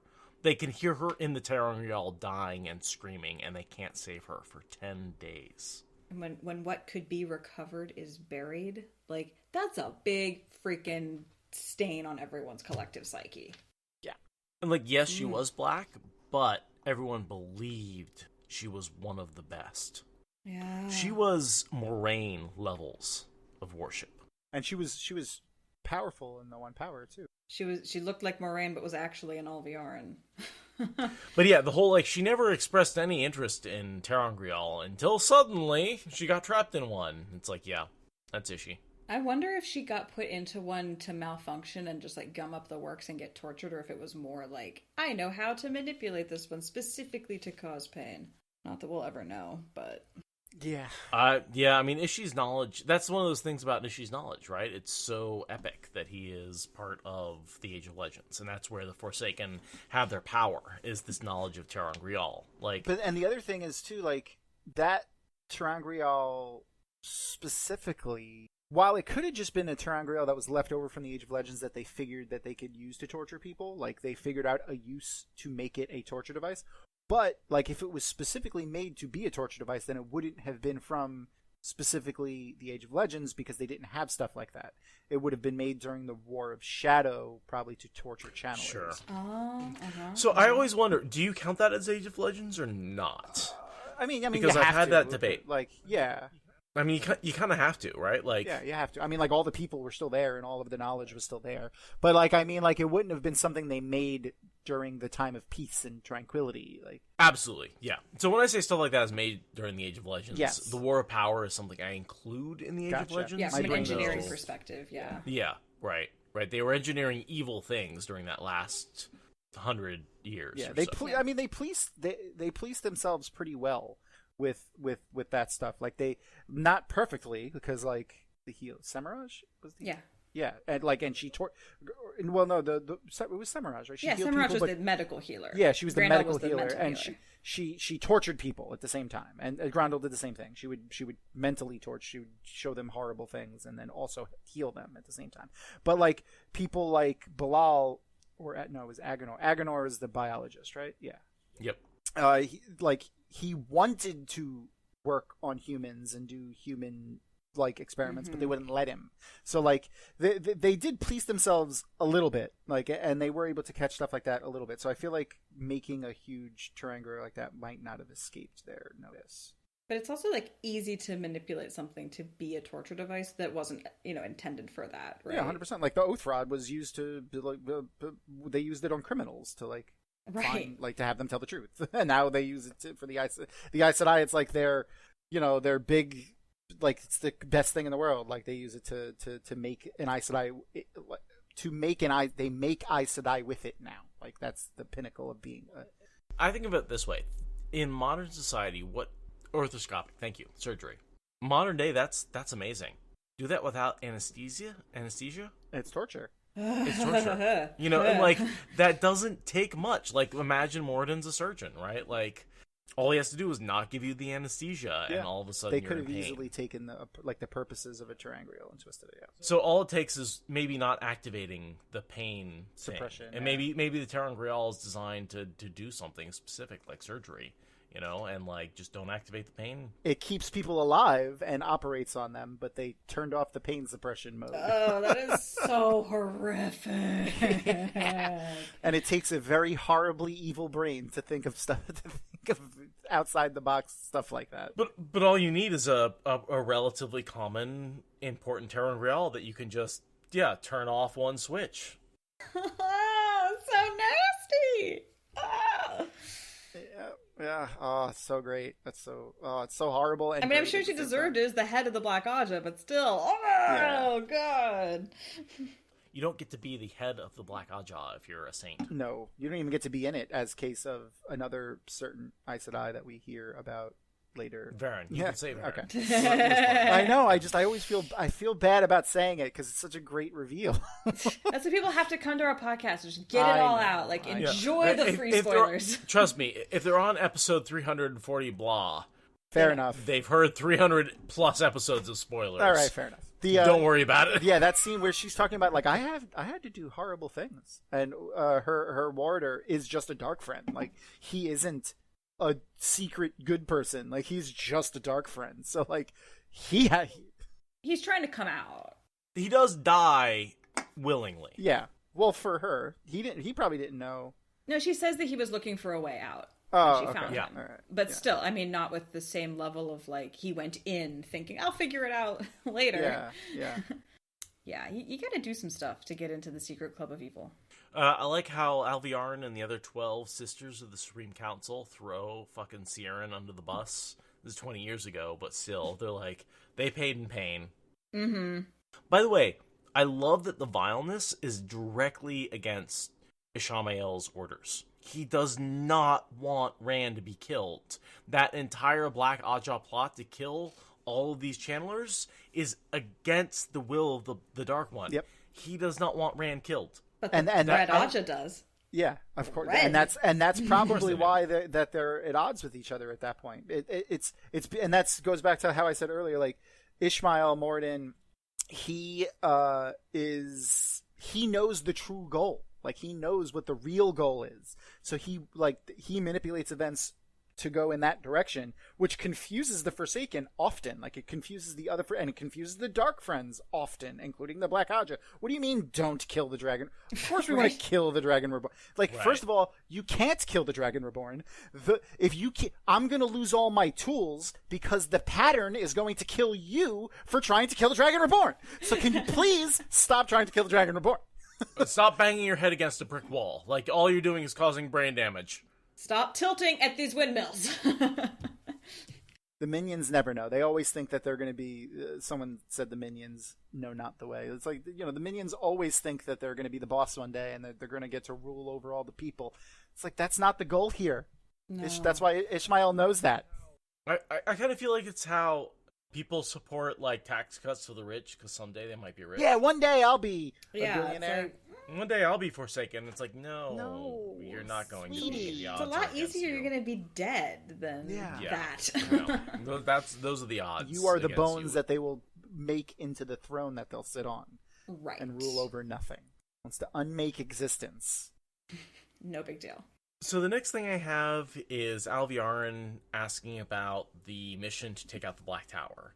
Masana is kind of vague, but Alviarin's like, yeah, I'm not sending any Black Sisters on that trip. Which is tragic. Because they're going to get wiped out. Yeah. But that works out in the long run. Like, we were talking recently about why there are no Black Sisters in the kin. Mm-hmm. Mm-hmm. And that was harder to justify, but the fact there are no Black Sisters in the quest to take out the Black Tower, well, all those sisters end up getting bonded and becoming bonded to Ashaman. And so... Yeah, and turned. Or killed. None of the ones who get turned are Black Sisters, Yeah. and none of the ones who bond Ashaman are Black Sisters. And that's kind of the tragedy of them, right? It is. Is that they're a little all bit. good. If Logain had been in control, if Taim had been... Yes, ish. But none of them are Black Sisters. Like, they could have been an incredible force if they had just been able to get together with the... Which is probably why the Forsaken didn't want them going there in the first place. They're like, no, you guys channel separately, and it's fantastic because you can't do hardly any of the shit that you could do if you channeled together. So, yes, please stay apart and fight each other. This is perfect for us. Well, and they don't trust each other enough to counter that, Yeah. right? Like, Grendel and Samael can't even bond. Right, ever. yeah. Link. And together they would be so much more powerful. For sure. I mean, we see, like, the first thing that we see a male and a female channeling together do is cleanse the one power. Like, it's like, Right. like here's on a massive scale, a man and a woman working together, several men and several women working together, and they do something amazing. Like, they do something thought impossible. And that's why Demandred is so effective, is he brings in a full circle. Yep. Mm-hmm. And he's the only Forsaken that manages to put together a full circle. Yep. As much as we bitch about Demandred being, like, not that effective in the last battle, because he's trying to take out Rand. That's his own vanity and his own arrogance, though. Right, but he actually is incredibly powerful with his full circle. And he's the only Forsaken that manages to do that. Like, I can see why he's just like, yeah, fight me. Yep. Yeah, he's It- like, it I have would've been- everything. if he would have just been a little bit more focused and a little bit more disciplined, he could have won. Like, he could have turned the Easy. tide in the last battle easily. But since he was so focused on just beating Rand and in turn lose Theron, that was his downfall. His arrogance and his vanity there is what did him in the long run. Not even thinking that someone who couldn't channel could kill him. Speaking of arrogance and vanity, we have Masana saying to Alviarin, you have to serve me, only me, even though you've been contacted by a bunch of other Forsaken. The Forsaken say that shit all the time, and there's people we see who are just like, I do whatever the last person told me to do. Like, I do whatever I'm told last. Like, there's no... I'm never gonna defy Demandred to serve Masana, because then I'll be dead. Yeah, or the other way Demandred will around. just kill me. Like, I'm not gonna have loyalty. No, I'm loyal to whoever's holding the gun in my face. Like, It shows the minions that they're fallible too. Like they're not even working together. That means I could probably throw my hat in the ring and start trying to manipulate events as well. If they are even fighting amongst themselves, then that leaves an opening for me. That's probably how a lot of their brains work. Because all of the Black Sisters think that they could be Forsaken one day. All of them. Yeah, I love them seeing how human they are and how fallible they are. And being like, oh yeah, I could do that. I could be that kind of evil. They're not perfect. They're not gods. I can do that. And they're not totally wrong, right? Here we have Alviarin. You just need the knowledge, right? Yes, most of our Aes Sedai are weaker than the Forsaken. But, like, Alviarin, not that much weaker. She's pretty powerful, right? Like, she is... She's not 9 level, but she's up there. No. Oh, yeah. She's up there, you know? And this is where, you know, she can open a gateway. She has that ability, right? And, like, I'm sure she could invert her weaves. I'm sure she could do a lot of the interesting things that we have Nynaeve and Elaine and Egwene learn from Forsaken. And we have some of that actually passed on by Messana. And one of the things I really love about Jordan is how he manages to pass old knowledge to new characters by this sort of just 13 evil people. A lot of their knowledge gets passed on. Forcibly in some ways. Between Asmodean, Tejan Rand, to Alviarin learning from Messana. And Mogideon. And... Yeah. Right. Well, yeah, obviously Mogideon going to Nynaeve and even to a certain extent, folks. LTT. Yeah. Oh, man, that's such a great bit when he's teaching him how to break the shield. Yeah, and Dumont's Wells. Yeah. It's good stuff. Dumont's Wells, such a good chapter. Such a good chapter. And we end this with Alviarin learning how to make a gateway. Now, it's interesting. I don't think Alviarin ever teaches anybody how to make a gateway. Correct. Elida learns it from Bannon. And Alviarin, despite being pretty powerful, once she gets deposed from Keeper, becomes pretty ineffective. She runs around trying to get it all back and gets taken away with Messana at some point. Yeah, eventually she becomes a Dreadlord, and she's actually one of those who gets tricked into going into a steading and is captured by Ogier. Yeah, that's her final fate. So she lives out her life as a Ogier prisoner, unable to touch. Mm-hmm. Honestly, I really feel like that's the best outcome that a Dreadlord could have, though. Because, like, the Ogier aren't going to mistreat you. You know what I mean? Like... No, but I imagine that she constantly wants to commit suicide. Probably, because she can't I've touch. been stilled. Yeah, it's basically like being stilled, right? In my opinion, right? Like, there is some hope that you can get outside the steading, but good luck escaping Ogier. Yeah. She chases the fake Endrol. With the seal. Right. She's on the seal retrieval mission. I've only read Memory of Light like 3 times or 4 times. Yeah, it's way fuzzier. Only that I love how all of us are like, we've only read that book 3 or 4 times, so it's fuzzy. My people. You know, like, oh, we're such nerds. We're such nerds. I love it. Because I like how all of us are like, yeah, that's it. That's all we've read. I've only read this like 1,200-page book. Yeah, I've only read this 1,000-page book like 3 or 4 times. It's a little fuzzy. Yeah. We may. I do want to ask you guys though. What is it that Alviarin learns about the Chosen that she can hardly credit in this? There's this line here. She had just learned something about the Chosen that she could hardly credit. Knowledge was power. This is before she gets taught how to make a gateway. What the hell is she putting together here? It's something about Messana being not being infallible. What is that directly after? Is that directly after she talks about the conflicting orders? So Messana says, "Serve me, and then I will teach you. I will teach you stuff, and you can't pass it on to anybody else." Alviarin worked moisture back into her mouth. There was no anger in those chimes, threatening death, only certainty. "I live to serve you, great mistress. I live to obey you, great mistress." She had just learned something about the Chosen she could hardly credit. What did she learn? That she's going to kill you? You knew that already. I think it's more that, like, she's learning that Messana needs her. Like, she needs... Oh... Like, on one hand, Messana's almost, like, begging her to follow her. Like, hey, I'll give you this treat if you listen to me. I really need you to listen to me, so here's this treat. I mean, yeah. And, it could be that. Like, that's just where my brain went with that. That was kind of my thought, was that it has to be an exposure of weakness, but I just... Yeah, like, she's exposing how weak she is by needing someone as lowly as her. Because she's put Messana up on this pedestal, like the Forsaken up on this pedestal of them being almost godlike. And now it's like, you need me? Like, just an Aes Sedai of the Black Aja? Like I can do something that you can't do? Like, you need me to do something? Like, that's the only thing, like, I can think of based off of that Yeah, my what I think is just that Forsaken are not all knowing. Well, she knows that already. She thinks that before. Right, that's the thing. It's like, yeah, that I agree with you, Aradia. That was my only, but then she knows that already. Why is that something she learned? I'm right there. Yeah. Maybe it's because of the way that she lists off the other Forsaken. It lets Alviarin know that like Mastana is actually They are in competition. Yeah, exactly. That they're not working together. That she's not receiving cohesive orders. They are fighting amongst each other for assets such as her.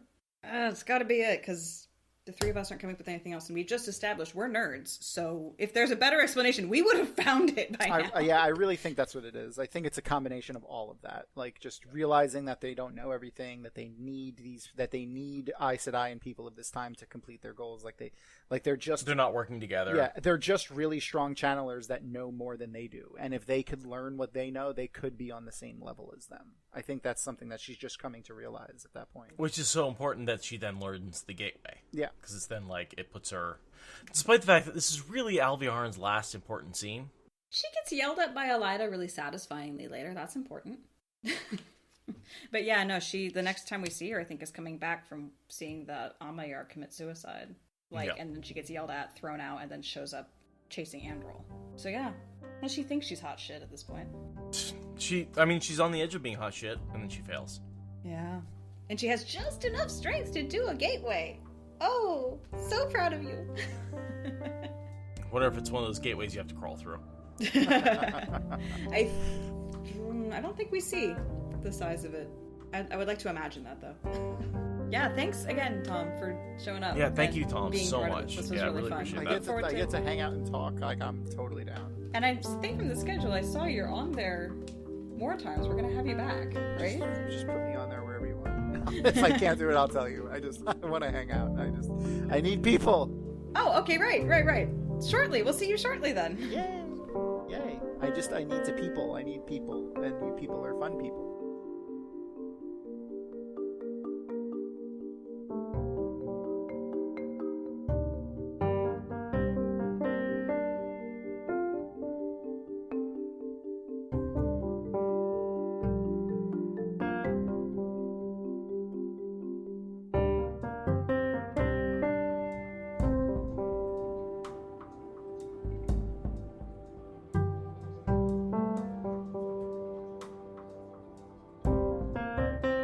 Is there any news you would like to drop about JordanCon while I have you here?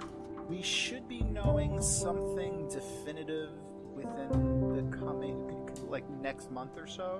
Okay. Of like whether it's going to be in person, virtual, when, stuff like that.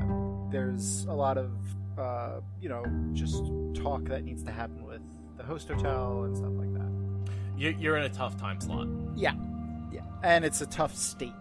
So, like, when the state declares everything's great, it alleviates a lot of protections that companies and corporations have to, like, declare things. So, like, we can't say anything, or as of right now, we're planning for an in-person event sometime in the summer.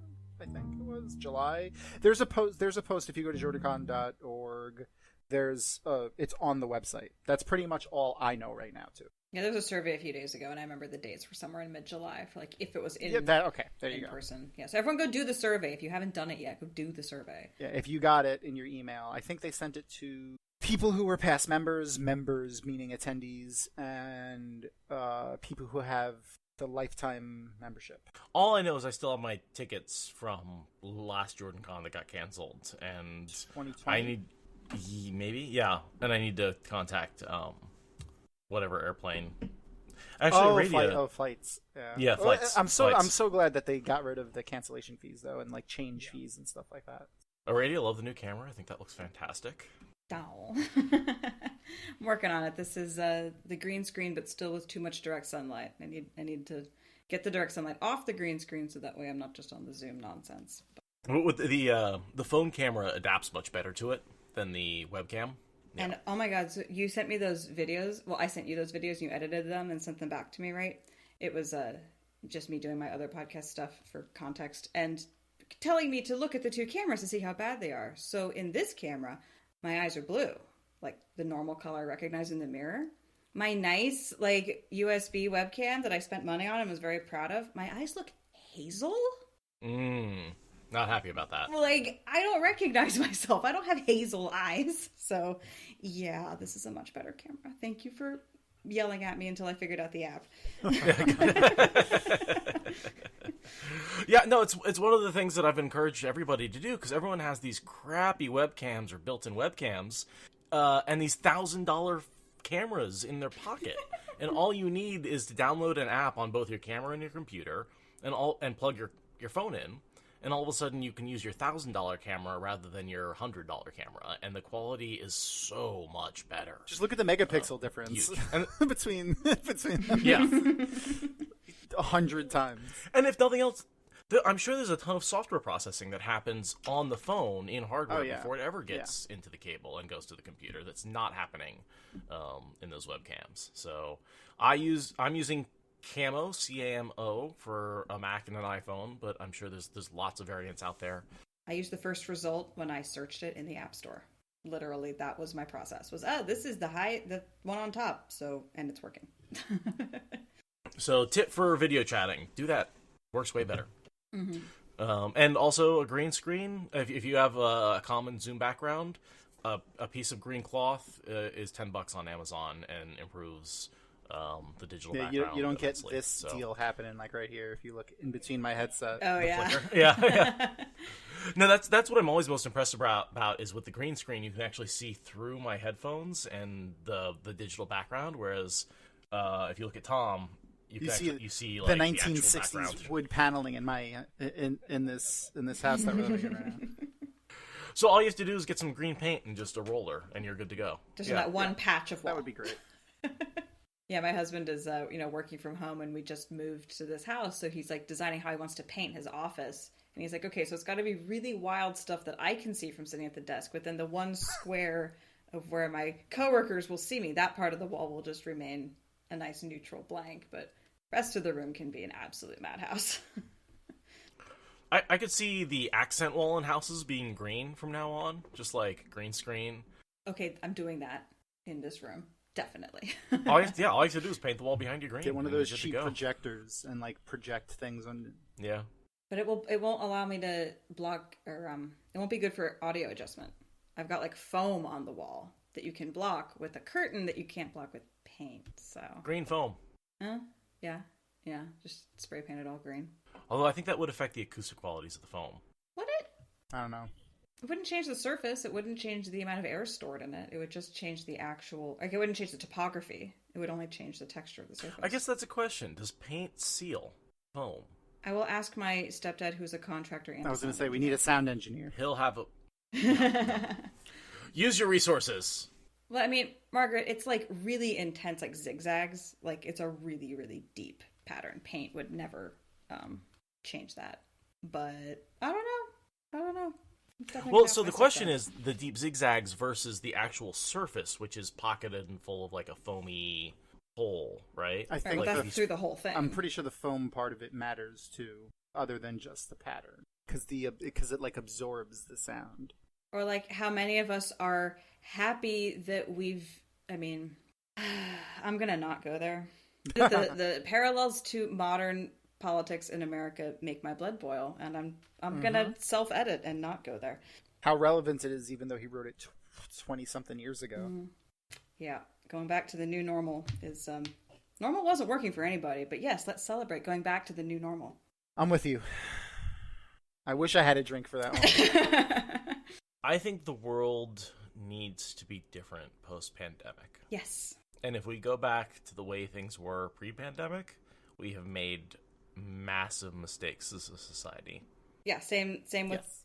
100%. Unequivocally agree. Yeah, same with Trump. It's the exact same thing. These are two different viruses that have the same argument. And I'm starting a podcast shortly where I will rant about this for hours on end. If you ever need a guest, I am totally in. Noted. You know I'd love to rant about politics without... It would just be you and I agreeing probably on everything. That's the biggest problem. I'm fine with building an echo chamber as long as it's an educational echo chamber. It's just a back burner concept, but the more that I self-censor on my book podcast, the more I'm like, I really need an actual space I need an outlet. I need an outlet. I feel you. And it's level 3, because I feel like Wheel of Time, spoilers, we want to talk about Wheel of Time. And yes, occasionally it dips into real-world politics, because there are parallels, but that's not the point. Broken Earth has real-world politics in it, and you get to address those. There's still some self-censoring, though, because it is in a fictional world. Self-censoring is the wrong word, but it's not necessarily relevant. It's directed. And so, like, that's level 2. Level 3 is, let's just talk about politics. Let's just throw things that make us angry into a bowl, pick something out, and go.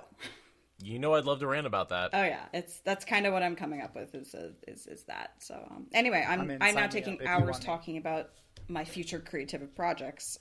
Not helpful. Back to this prologue. It's a short prologue, so we need tangents, like you said earlier. I'm loving the tangents, guys. I'm loving them. Yeah. So, that's the way my brain works, though. ADHD. See, like, the more I hang out with people who I enjoy on the internet, and the more I find my people, the more all of them say they have ADHD. And I'm like, I'm getting self-diagnosed from the internet real strong right about now. But like the last 2 years, it's like, In fairness, I don't think I have ADHD. I do think I have dyslexia. I have both. And anxiety. I was diagnosed, though. I did not have to self-diagnose. Which actually is a funny thing to tie back to the Catholic school thing, because that's why I stopped going, because the nun's answer to that to my mother was asking if they can do more capital punishment and to put me on drugs. And my mom was like, no. And she took me out of this Catholic school and sent me to public school. That's good. Your mother clearly made a mistake. She should definitely... I think you would have been better off. Oh, yeah. Some more punishment. And, yeah. And drugs. Yeah, drugs would be good. Drugs and physical punishment. Yeah. Those make for a total well-rounded human being. That's Catholicism in a nutshell. And that's why I'm an atheist now. Hey! Welcome to the club. Yeah. Yes. Quite. Most recovering Catholics are. When you learn that the church exists at 12, it's hard to be indoctrinated. Yeah, that's fair. I undoctrinated myself. That's not a word. I just made it up. That's way harder. Congratulations. Yeah. The downfall started when I asked the nuns why the devil would punish people for not listening to God. Wouldn't he celebrate them because that's what he does? And then I got in trouble. That was how it started. They should put that kid on drugs. Yeah. And I wrote backwards, and hitting me with the rulers wasn't making me stop and write backwards. So. Yeah, I was raised basically atheist. My parents met at a pagan gathering, but they ran out of steam for doing that by the time I was like 3. So, like, there was this vague neo-pagan Wiccan atmosphere, but it wasn't really, That's like, awesome. Committed to. And then same with the Judaism. Like, I got sent Hanukkah in a box from my grandparents, but, like, there was 8 days out of the year that we remembered we were Jewish. Like, that was the same thing with the Catholics and my grandparents and Christmas. That was pretty much it. And I only recently started discovering paganism. Yeah, my name shows up a lot in pagan stuff, so that's where my name came from. That's cool.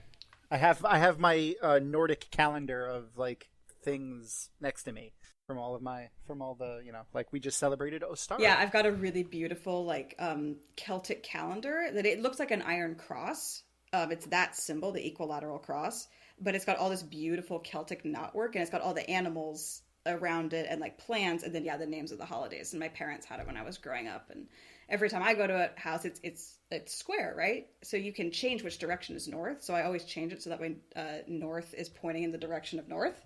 That's cool. Because it's round, and it's I love those calendars. So yeah. Wait, north isn't up? Well, it is at this house, but the whole time that I was disrooted from where I want to live and was living in the city, going to college, north was always left, right, or down. So now that I'm home, north is upright again. Reading these fantasy books, and especially Wheel of Time, really opened up my eyes to other religions and other cultures, though, because of how much he pulls from how many different religions and cultures. Like, I remember, like, when I first started looking for, like, fan websites, like, before I discovered Dragonmount, like, whatever year it was, like, I had found someone had wrote an essay for a literature PhD, and they used Wheel of Time's, like, the way they do cultural references and mythology references in the Wheel of Time. They used, all the Arthurian legend and all of the mythological stuff, and it was just so interesting. I was like, this is so freaking cool, and that's what really made me like it more, because then I could start picking it out. in the series, like before I became like a huge giant time nerd. I always liked how Wheel of Time gave me a leg up on Greek and Roman mythology in school. It's one of the things I really like about the series, especially when I go to try to read other stuff, and I find it so lacking because it only draws off of one or two cultures. And I'm like, come on! Yeah, Jordan did like 50, and he made up 10. Yeah, so it's I'm a little bit handicapped now. I'm like, as high fantasy, like basically nothing will cut it anymore. It's got to be a different genre. I totally agree. It just has to be. It's got to be different genre. I mean, I honestly, I don't recommend people read Wheel of Time because it ruins everything else for them. It does, and that's like, yeah. It's funny that's our first. So another tangent here. Sorry. My wife read Wheel of Time also, like before we met, and her friend told her like the perfect thing for when, like, she said, so what should I read when I'm done with this? And he was like, just read the Wheel of Time again, because nothing else will ever compare.